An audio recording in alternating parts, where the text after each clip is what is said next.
Iran ने ऐलान किया कि वो यूरेनियम संवर्धन नहीं रोकेगा। अब आइए आपको बताते हैं कि आखिरकार यूरेनियम संवर्धन क्या होता है, तो ये क्या है और इसी वजह से ये जो पूरा हो हंगामा है वो मचा हुआ है। तो चलिए आपको बता देते हैं यूरेनियम संवर्धन के बारे में।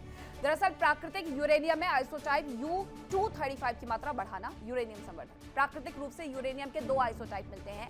पहला आइसोटाइप है U-238 यानी 238, जिसमें 99.30 इससे बम नहीं बनाया जा सकता है। दूसरा आइसोटाइप होता है U-235 जिसमें 0.7 इसमें बम बनाया जा सकता है। इतना यूरेनियम होता है। गैस सेंट्रीफ्यूज प्रणाली से यूरेनियम संवर्धन किया जाता है। यूरेनियम को गैस के रूप में सेंट्रीफ्यूज में डाला जाता है। सेंट्रीफ्यूज को काफी तेजी से घुमाया जाता है। ये जो आप तस्वीर देख रहे हैं ये सेंट्रीफ्यूज कहलाता है। घूमते हुए सेंट्रीफ्यूज में U-238 बाहर और U-235 अंदर रहता है। U-235 का संवर्धन स्तर 90% से ज्यादा होने पर वेपन ग्रेड यूरेनियम बन जाता है। एक परमाणु बम के लिए 15 से 20 किलो हाई एनरिच्ड यूरेनियम चाहिए होता है। ईरान के पास 20 से 25 बम बनाने के लिए पर्याप्त यूरेनियम है। इसे ही त्यागने के लिए बार बार अमेरिका उस पर दबाव बना रहा है, लेकिन ये बार बार कहा जाता है ईरान की तरफ से कि वो रुकेगा नहीं। और यही अब उनके जो विदेश मंत्री अब्बास अराक्ची, उनकी तरफ से भी कहा गया है कि हम यूरेनियम संवर्धन करते रहेंगे। अब आइए आपको बताते हैं कि रूस के हमलों से यूक्रेन समेत यूरोप पर कौन सा बड़ा खतरा मंडरा रहा है। साथ ही आपको यह भी बताते हैं कि यूक्रेन की सेना रूस पर किस कदर भीषण अटैक कर रही है।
हालांकि अगर यहाँ न्यूक्लियर रेडिएशन फैला तो इससे यूक्रेन और यूरोप तो प्रभावित होंगे ही, रूस और बेलारूस भी नहीं बच पाएंगे।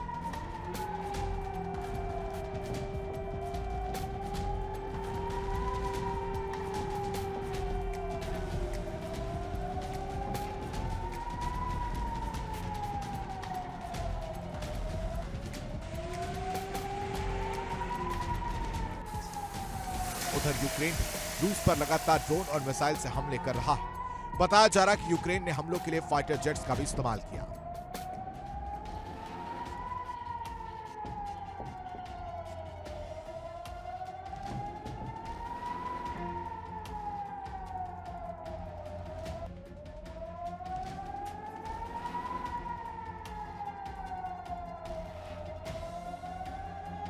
यूक्रेन के हमलों की वजह से रूस बौखला गया है। इन हमलों की इंटेंसिटी और फ्रीक्वेंसी दोनों ही बहुत ज्यादा रही।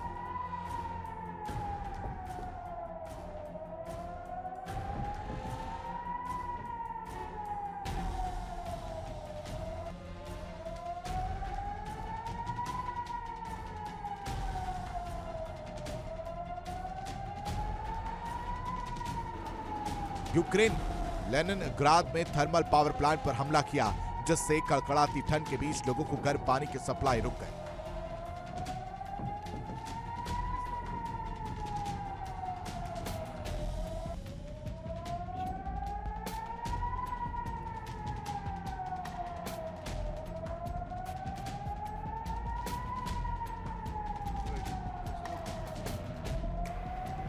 यूक्रेन ने ब्रियांस्क में भी हमला किया। ड्रोन अटैक की वजह से शहर की बिजली सप्लाई प्रभावित हुई और आधे से ज्यादा शहर अंधेरे में डूब गया।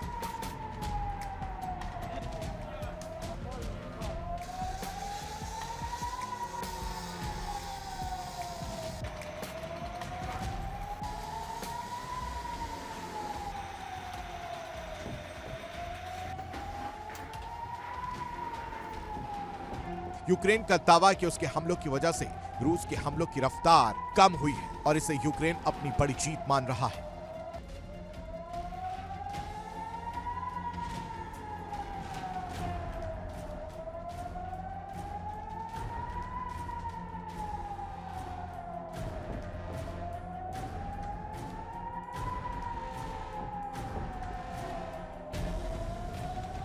हालांकि रूस के वार और यूक्रेन के पलटवार के बीच आशंका है कि दोनों देशों के बीच शांति वार्ता पर संकट मंडरा सकता है। ट्रंप का पीस प्लान अटक सकता है। वैसे भी अब तक के डोनबास पर दोनों देशों के बीच बात नहीं बन पाई।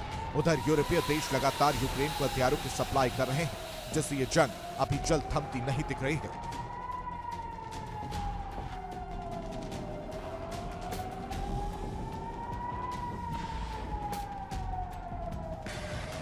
Bureau report, India daily.